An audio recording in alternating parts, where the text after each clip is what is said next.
Last time we went to Eldraine, we were delivered some incredibly overpowered commander cards, and we've picked out 25 cards, Jake, that we think might be solid in commander from Wilds of Eldraine. That's right. Eldraine is known for a bunch of stuff getting banned. It's kind of what I remember. And Oko's abs. We're going to see if any of these cards are as good as Oko's abominable Abominable. muscle. Abominable. Abominable.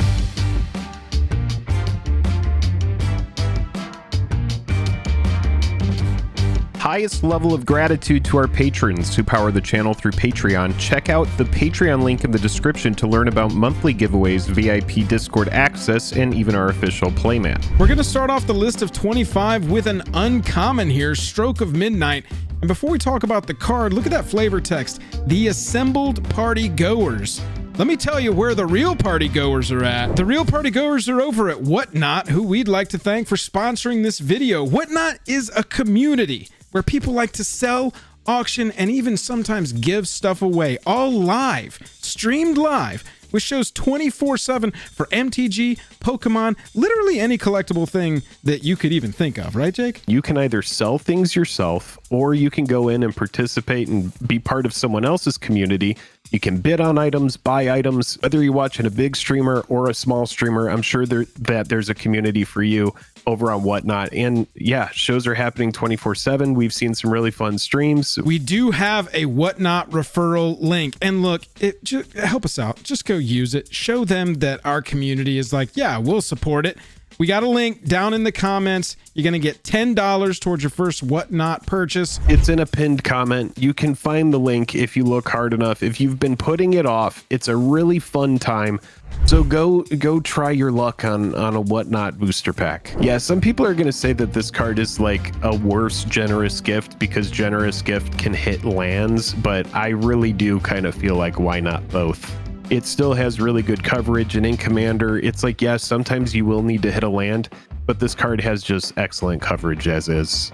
It leaves behind a smaller body. It's crazy to me how long Generous Gift has been like a staple identity card for Commander, and now we've, in the last year, gotten a couple that are comparable. It's like this effect, they're just like, oh yeah, we print this effect all the time now. It's completely fine. Next up, Jake, a card that is not completely fine, which is Virtue of Loyalty. Yeah, 2 white, 3 other for an enchantment, but it also has the adventure side that's an instant. Starts off, create a 2/2 white knight creature token with vigilance, and then you exile this card and you may cast the enchantment later from exile. Later on, you are going to, at the beginning of your end step, put a 1/1 counter on each creature you control, untap those creatures. That happens at the end step. So yeah, this is just a big busted enchantment here, and I mean, I don't know what more to say about this card. Yeah, it's nutty. You get the effect on the turn that it comes in. You can attack, get the effect. They all get buffed by a counter, so it's a permanent counter on it, not just a temporary anthem. And they get to Intruder Alarm untap for just the end step happening. Love that. Virtue of Loyalty, all those virtue enchantments, they have some playability. We've got arguments for and against some of them, but they're worth a second look, I'll tell you that. Much like Asinine Antics, this isn't worth a second look, it's just worth running. 2 blue, 2 other, sorcery speed. Let's ignore the first part right now. For each creature your opponents control, create a cursed roll token attached to that creature, which means each creature your opponents control are going to get an enchantment or a token put on them, created by Asinine Antics, that says they're a 1/1. Their base power and toughness is now 1/1 instead of whatever it was. And you can instant speed this if you cast it for 6. But, I mean, blue pseudo board wipe at Wrath of God rate. It's just converting them all into 1/1s. I'm a big fan of this. Yeah, because, you know, a lot of the time in blue, you have to run stuff like, you know, like Curse of the Swine comes to mind, right? Right. You know, and it's like you have to pick and choose. But with this, the coverage is great. You're just doing it to everything for 4 CMC at sorcery speed. And only on your opponent's side. Your stuff isn't affected. Right. Only on your opponent's side. So I'm a fan of this card. I think it's really strong, and and it makes sense it's a mythic. Next up, we have Farsight Ritual, 2 blue and 2 other for an instant, and it has Bargain, which means you may sacrifice an artifact, enchantment, or token as you cast this spell, and you get a different effect. Look at the top 4 cards of your library. If the spell was bargained, look at the top 8 cards of your library instead. Put 2 of them into your hand and the rest on the bottom of your library in a random order. So you're going to think of a card like Drawn from Dreams, which is going to look through 7. But this is instant speed, where drawn from Dreams is going to be sorcery speed. This card seems very strong, and it is so easy these days with all of the treasure to just find a token to sacrifice to get that bargain off. I think this card might have legs, especially at instant speed. Yeah, instant speed in decks that are creating tokens, you'll want to look at this instead of Drawn from Dreams. Just a solid draw spell. Dig down 8, get the 2 you need. It's just a solid draw spell. If you need a solid draw spell at 4, give it a look, especially if you're creating a lot of tokens. Virtue of Knowledge is the blue virtue enchantment that's got the adventure. 2, 1 blue, 1 other for instant speed. Copy target activated or triggered ability you control. You may choose new targets for the copy. Cool, fine. We're not worried too much about it, but it's a nice little adventure we can do early on, or if we just have 2 mana left over and we can copy a triggered or activated ability. But the big side that we like, 5 mana for an enchantment. If a permanent entering the battlefield causes a triggered ability of a permanent you control to trigger, that ability triggers an additional time. It's Panharmonicon on a blue enchantment. It's permanents entering the battlefield. I mean, this is blue-green landfall. Did Simic value landfall need more ridiculous shenanigans to get up to? It really just... The power creep is real with this set, man. There are some very strong cards, and this card is no exception. Yeah, I think it's really strong. I think that a lot of people are going to play that one for a while. And this one is, I think this is going to be a sleeper on the list, Jake. Yeah, back for seconds. 1 black, 2 other for sorcery. This again has Bargain. Return up to 2 target creature cards from your graveyard to your hand. If this spell was bargained, you may put one of those cards with mana value 4 or less onto the battlefield instead of putting it into your hand. So I'm thinking of like decks like Muldrotha, decks like Carador, anything that's graveyard centric. This is going to play really well alongside stuff like Entomb, Reanimate, all of those kind of effects. I'm thinking about casting this spell with Bargain and then getting back an Eternal Witness as one of the cards, and the other one is just a big bulky creature. Ewit hits the battlefield, and then we're getting another thing back from the graveyard. Yes, so it's a whole cycle of just really nice cake here. I don't know why I called it cake, but this is a cake I want to eat, and I like this card. The art is covered in cake and jello and candy monsters, so I think that you might get your wish there. Subconsciously, cake on the mind, I guess. I think so. Not that subconscious. It's kind of all over the card. I do love the reanimation rate on this. I think this is very strong. Sheoldred the Apocalypse has been a crazy oppressive card. It is 4 mana value. And that's just one example. You could use this an absolutely stupid way. Sacrifice an artifact. So we're going to pay 3, sacrifice our Solemn Simulacrum. All right. We're going to return up to 2 target creature cards from a graveyard to your hand. We get the effect of the Solemn Simulacrum dying, goes to the graveyard. We are going to return the Solemn Simulacrum to the battlefield, get the effect again, and put another creature card from the graveyard into our hand. And that's the stupidest way you could use this. So I think that... Yeah, I mean, it fits right into Aristocrats, right? Because if you're trying 100%. to like sacrifice stuff to get stuff back, this is a perfect card to run in that kind of strategy as well. I think there's just going to be a lot of people that, you know, it just has a lot of value for 3 mana. I've been rebuilding my Edgar Markov deck, updating it for 2023, and this is the kind of thing. I'm creating vampire tokens, so I've got the bargain effect taken care of. Right. Yeah. And most of the very powerful vampires are 4 or less, and so I can return the majority of my creatures.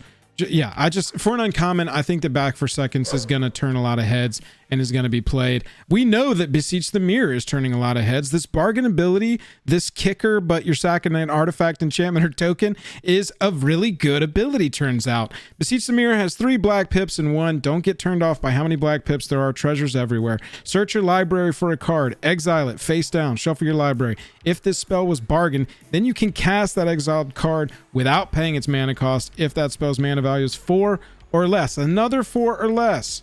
that can return really strong playable creatures straight to the battlefield. Go get them out of your library, or you can cast any spell that's 4 or less. You know how much impact you can have? Then you just get it into your hand if you can't even cast it. It's just so strong. Yeah, and there's some people that were saying, it's a bad rate if you're grabbing a Wrath effect, right? Because it's like, oh, I'm paying 4 mana to go cast a Wrath of God. Typically what you would be doing is you'd be having to cast a Demonic Tutor to go grab a Wrath of God, right, or a Damnation. Right. So you end up having to pay 6 all in. Where, like, yes, it's better if you already have the Wrath of God in your hand, but if you need to cast Beseech the Mirror to go find that specific effect and cast it immediately for 4 or less, all of the best, like Deluge, Wrath, Damnation, right, all of those really good cards are 4 or less. So, like, go search up your board wipe, use it in that moment, and that's just one way to use this card. Yeah, I think it's really good. You go search it up and you cast it if it's 4 or less. Seems really strong. Yep. Free stuff is always good. Next up, we have Lich King's Conquest. And before we tell you about this card... Lich Knight. We ain't playing World of Warcraft around here. Who are you, the Lich King? Oh, wait, go back. Call Jake Arthas, because he's the Lich King. Go back. Well, clearly I cannot read, which is way worse than the amount of people that don't have hands that are unable to subscribe to our channel. If you have hands, show us now by subscribing. 1 black, 4 other for a sorcery. Sacrifice any number of artifacts, enchantments, and or tokens. Oof. Return that many creature cards from your graveyard to the battlefield. Sheesh. So like we were just talking about, graveyard-centric decks like Muldrotha, anything, even if it... Dahada, baby. Like sacrifice all of your elves at this point. If you're playing just all of your mana dorks and get all of your good stuff back. It all comes to the battlefield. They gotta be tokens, artifacts, or enchantments. You can't just sacrifice straight up creatures. But yes, the point stands. Just sacrifice your soul rings. Sacrifice all of your, you don't need it. Just get all of the big stuff back. Not financial advice. Don't sacrifice your soul ring. Lich Knight's Conquest is a really good reanimation spell. 5 mana is typically the rate to return 1 creature from the graveyard to the battlefield. I think that's power creeping down, but it's still the number that I keep in my head is what the rate is for returning a creature from the graveyard to the battlefield. But this one, you can just throw all your like food and treasure. Vibes.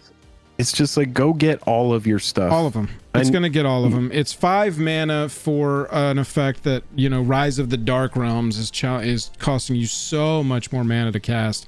I think this is a really strong one that people are, Reanimator players, speaking for myself, are really interested in this card. Auto include on this list. There's just too much synergy going on here. Just dump your whole yard, mill yourself, whatever you need to do. Right. Let's talk about Rankle's Prank. 2 black, 2 other for a sorcery that is basically Barter in Blood, but better.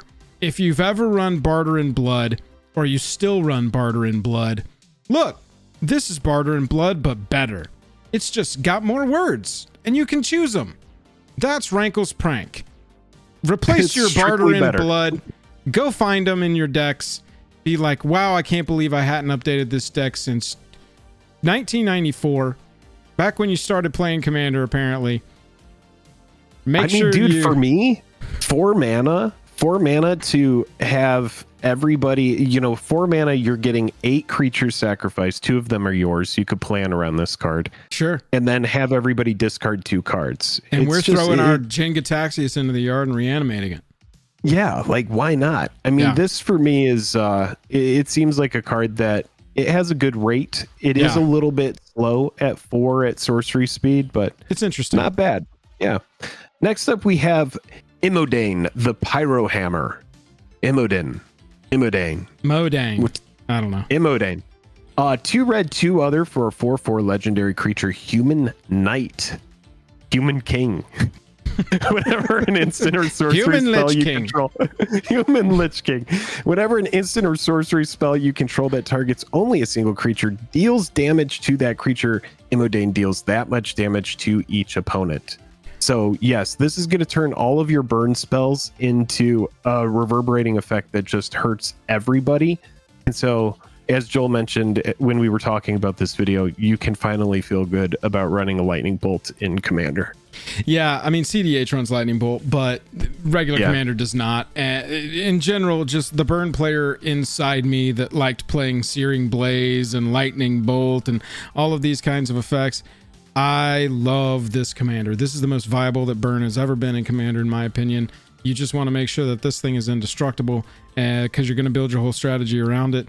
And then you fireball. So would you say you would run a Dark Steel Plate in that deck, yes, Joel? Jake, you can run Dark Steel Plate. You could also run Mithril so that we have both things covered. And a Commander's Plate? Right, exactly. I think that we're running them all. But Imidane, the Pyro Hammer, really love what it does for Commander. Love the inclusion of this Commander in this set. I'm going to scoot past this uncommon real fast, but I just want to tell you, I had to put this on the list because y'all, this is crazy to me. +3, +1. I'm just going to combine all the things together and then I'll explain it. +3, +1, and trample at instant speed for 1 red. Pretty solid.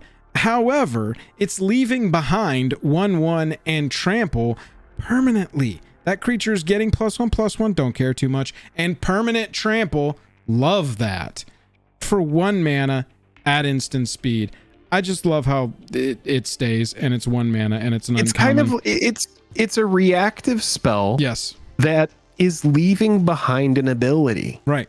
It's kind of weird, right? Yeah. It's something that we haven't seen a lot. So it's almost like it's on this list because, I mean, it's kind of cool. And like, for example, one of your old commanders, Uriel, right? It's exactly. like you're getting an enchantment that's going to give Uriel even a bigger buff. Right? Because it's an aura that it's leaving trample, behind. which is the problem with that commander. Right. So, yeah, I think it's a card that's cool. It's niche, and yeah, it's definitely interesting, and I'm sure it's something that WotC's going to explore more in the future. Let's talk about a card that has the whole impulse draw thing built into it, because that's just been extremely popular in Red past few years. 2 red, 2 other for Redcap Gutter Dweller, which is a 3/3 Goblin Warrior Menace. Whenever Redcap Gutter Dweller enters the battlefield, create 2 1/1 black rat creature tokens with this creature can't block, so it goes wide. For 4, you're getting 5 power. And then at the beginning of your upkeep, you may sacrifice another creature. If you do, put a 1/1 counter on Redcap Gutter Dweller and exile the top card of your library. You may play that card this turn. So you're sacrificing the rats that it brings with it, and you are able to dig into your library deeper. It seems like it's got some value built in, and it's a relevant creature type as well. Yeah. Grows 2 relevant creature types. Grows your warrior here that's got menace. It says you can play that card, so it's hitting lands. Hint, you're going to want to play the land from Redcap's ability before you play a land from your hand. But yeah, love this impulse draw on a creature with the menace. Creates its own things. Like Virtue of Courage does, creating its own pain. Instant speed adventure. 1 red, 1 other, deals 2 damage to any target. Boom. Then 5 mana. Whenever a source you control deals non-combat damage to an opponent, you can exile that many cards from the top of your library, and you can play those cards this turn. Jake, immediately for me, your favorite commander of all time comes to mind. Yeah, Karavik is pretty good. You know, I'm looking at that bridge here, and I'm just like, I really hope that bridge is not built with wood. All you need is 1 little magma crater to come, or a magma meteor to come out of their rock flying into the bridge, and it's all over. Like a spout. Like a spout. Yeah, just meteors like a little come spout, from the sky. or if it shoots like a little magma rock out that lands on the bridge, it's going to burn the bridge down. It's over. But yeah, my general Karavik the Merciless, this is a commander I've had built for years, pretty much since I started playing the game. At least 10 years I've had this commander. And it is a commander that just whenever an opponent casts a spell, it deals damage equal to that spell's converted to any target. And that's non-commander damage. So Virtue of Courage is making it to where, you know, if someone casts like something 8 costs, I'm dealing 8, and now I'm looking through 8. And so it's just like busted. Let us know in the comments another commander that you think that this would really thrive in. Rurikthar, I'm sure that I think, could run this. Yeah, anything like that. Anything that's dealing non-combat damage. Where would you put Virtue of Courage? I'm really excited about this card. We see this all the time. Big red beefy enchantment that comes out of the sets, you know, and does it flop or does it become a staple? We'll see. Mythic red enchantments. How about That's right. green rares that have to do with drawing cards when you play enchantments? Elvish Archivist. Have to mention it. 1 green, 1 other, 0/1. Elf Artificer.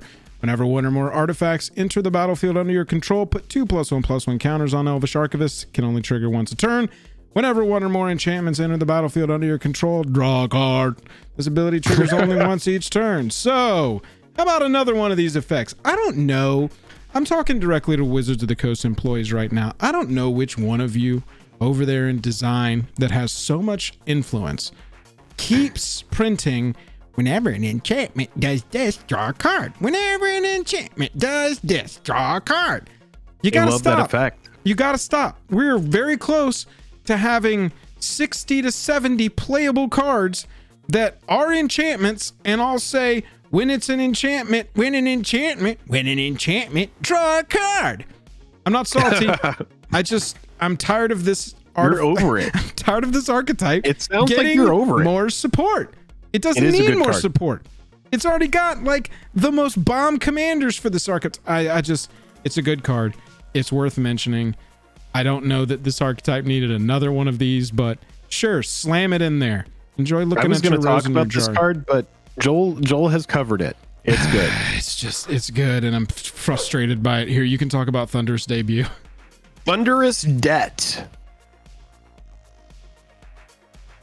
Yes, good mispronunciation. Excellent. Were you waiting on me to congratulate you? I wanted to react. Well, mispronunciation. I wanted you to react to it. All right. All right. Thunderous Debit. 2 green, 6 other for a sorcery, and it has Bargain. Nice. Look at the top 20 cards of your library. You may reveal up to 2 creature cards from among them. If the spell was bargained, put the revealed cards onto the battlefield. Otherwise, put the revealed cards into your hand, then shuffle. So this is a card that you would run in addition to Tooth and Nail. Obviously, you're thinking about cards like that. You're thinking about cards like Defense of the Heart. If you love that effect where you need to tutor your stuff, you're running Green Sun Zenith as well. You're running all of the stuff, Court of Calling, go find everything you need. But maybe you need that effect again. Thunderous Debut might be the card for you. Looking through the top 5th of your library, big effect. You're also in green, so very easy to get to 8 mana. This is the color to get to 8 mana.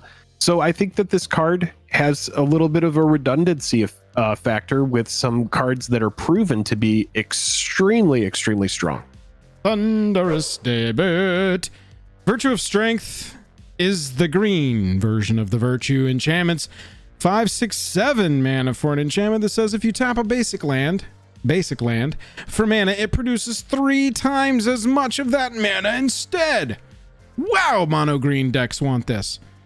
You can also have an adventure. I think red green wants it too. Yeah, you know? red green. The two color decks that are rampy could really gotta want have this. The basics. Gotta have the basics in there. But if you do, oh man, you want this one. Then if you draw it late, I like how both sides of this, even for the 1 green mana, return target creature or land card from your graveyard to your hand on the sorcery adventure side.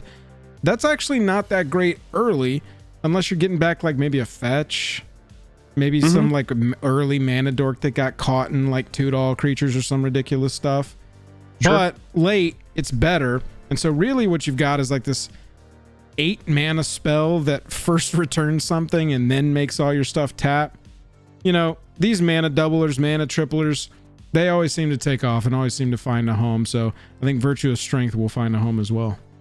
And just make sure you have a good payoff. Make sure you have some big daddy creatures in there to cast with all that mana. Black, green, ramp, Virtue of Strength, Torment of Hailfire. How about that? That would do it. Would do it. There's your win con right there. Let's talk about Johann, Apprentice Sorcerer, Jake. Yeah, 1 red, 1 blue, 2 other for a 2/5. God, I love that toughness. Legendary creature, human wizard. You may look at the top card of your library anytime. Once each turn, you may cast an instant or sorcery spell from the top of your library. Each turn, your opponent's turns as well. That's correct. You still pay its costs, and timing rules still apply, which means that you're not going to be casting sorceries unless you have an effect out there that says you may cast sorcery speed cards at instant speed. But other than that, this is like an Izzet Oracle of Moldiah. And I really do love the idea of, having any sort of way to scry, think of Sensei's Divining Top, put counter spells on top of your library, make sure that you're able to manipulate the top, and then having this at the helm. I mean, if you could put Oracle of Moldiah as your commander, I bet people would do it. This card being legendary means it can be a commander. So I think there's a lot going on here, and I really want to highlight again that 5 toughness. That's a big deal. Johan's got a big butt. Yeah, I would just build this with all instants in your deck so that you can just cantrip once per turn, opt whatever once per turn, have a counter spell on top, counter off the top, look at the next card. Just seems like creatures that are 4 mana that can play things off the top of your library have been good before. We will see if Apprentice Sorcerer with the big butt can also be good now. Jake, Moonshaker Cavalry was one of the first cards we saw for this set before the set was even in previews. It's the white Craterhoof Behemoth, except it's flying. Come on. I mean, what else is there to say about this card? It's probably going to be good. Probably going to kick your ass one day. Yeah, whether you're in mono white and you're playing a bunch of mana rocks to make sure that you're able to get it out, or if you just slam it in white green and run it alongside Craterhoof and use it as another win con, another big creature to go grab, you'll probably find a good application for it. It has a massive effect, but Commander is where you are able to play massive effects with massive converted mana costs like this card. So yeah, it's cool, and it's nice to get another one of these cavalry cards that have horses that are spirits flying in the sky. We've seen it before, and I never get tired of seeing it. Creature types are relevant here, both spirit and king. You can play either way with the creature there. Rowan, Scion of War. Jake, you want to talk to us about this ridiculous new commander? Yeah, so this is a card that has been being tinkered with in CEDH. Joel was showing me some fun craziness that people are playing around with this card. 1 red, 1 black, 1 other for Rowan, Scion of War. It's a 4/2 legendary creature, human wizard, menace. But we don't really care about menace. Menace is fun. Spells you cast this turn that are black and or red cost X less to cast, where X is the amount of life you lost this turn. Activate only as a sorcery. So you're using this commander kind of for its ability, and you want to run things that are going to drain your life. That way you can cast big, splashy, think X spells like Torment of Hailfire, or even in its worst application, just like a fireball somebody to the face after burning yourself down. Kind of think like Channel Fireball. Yeah, this is a pretty crazy card with a pretty big effect here, and it's going to be fun to play around with. Also, it's only 3 converted, which means that people that really like those sweaty commanders that come down early are going to like this one. Oh yeah, I mean, you can get this out turn 1 or turn 2, get one of the enchantments or creatures that lets you pay life infinitely until you're down to you can't pay it anymore. Activate Rowan, cast Torment of Hailfire for 37. And Treasonous Ogre comes to mind. Yeah, right, exactly. You can just win the game. So we don't have a ton to add to the conversation about Rowan that hasn't already been explored. This is like the most impactful new commander from the set, and so we definitely had to have it on the list of top commander cards just because it's so new and fresh and uses cards that haven't been used before and can result in turn 4, turn 5 wins pretty consistently from what I've heard of players in the Discord. Let us know how it's been operating for you. Yenna, Red Tooth Regent. Jake, just because I'm a masochist and I have to talk about all of the new toys that the Enchantress decks get. Talk about it. I'm going to bitch about this one too. A white, a green, and 2 for a 4/4 Elf Noble. Pay 2, tap it. Choose target enchantment you control that doesn't have the same name as another permanent you control. All right, let's say we're targeting Eldrazi Conscription. Create a token that's a copy of it, except it isn't legendary. Great. If the token is an aura, untap Yenna, Red Tooth Regent. So let's say we create a token copy of Eldrazi Conscription. We put it aura on Yenna. Yenna is now Eldrazi Conscripted. Oh, if it was an aura, we untap her. And then we scry too, because why the fuck not? And then we can attack with Yenna on the same turn. Or we can copy just another enchantment. Create another enchantment token copy. I want to blow my brains out. Oh God. Yeah. So this is a card that will make you feel like you are up against the wall if you are playing with it. There's just a lot going on with this card. It's got the copy synergy. You can make a second doubling season if you want. You can make a second, Smothering whatever, Tide. anointed procession. All of the things you can just make more of them. And yeah, it is just kind of in that same vein of cards that you're really sick of seeing, but they keep making more pushed cards to go into that deck. So if you have an Enchantress deck, let us know what you're cutting so that you can put this in. Which top tier card do you have to cut for the new top tier card they've delivered you? Right, exactly. Now let's talk about a fun, humble Rakdos dragon. Love it. The decadent dragon. 2 red, 2 other. For a 4/4 creature dragon, flying trample. Whenever it attacks, you create a treasure token. Beautiful. It's simple, beautiful to the point. It also has its adventure side, which for 1 black and 2 other, exile the top 2 cards of target opponent's library face down. You may look at and play those cards for as long as they remain exiled. So it's got kind of like a Gonti effect going on. It's like you get to go in there, get some cards, and you can play them later. And it has the treasure synergy built in, so that if you do have a card that's off color, hopefully one of the treasures that the dragon brings will be able to help you cast those cards. But yeah, it's got some velocity. It also messes with your opponent a little bit. It creates treasure. It's in the right colors for treasure. We've talked about sometimes cards are in the wrong colors for treasure to be like really viable. Things like Bootlegger Stash being green.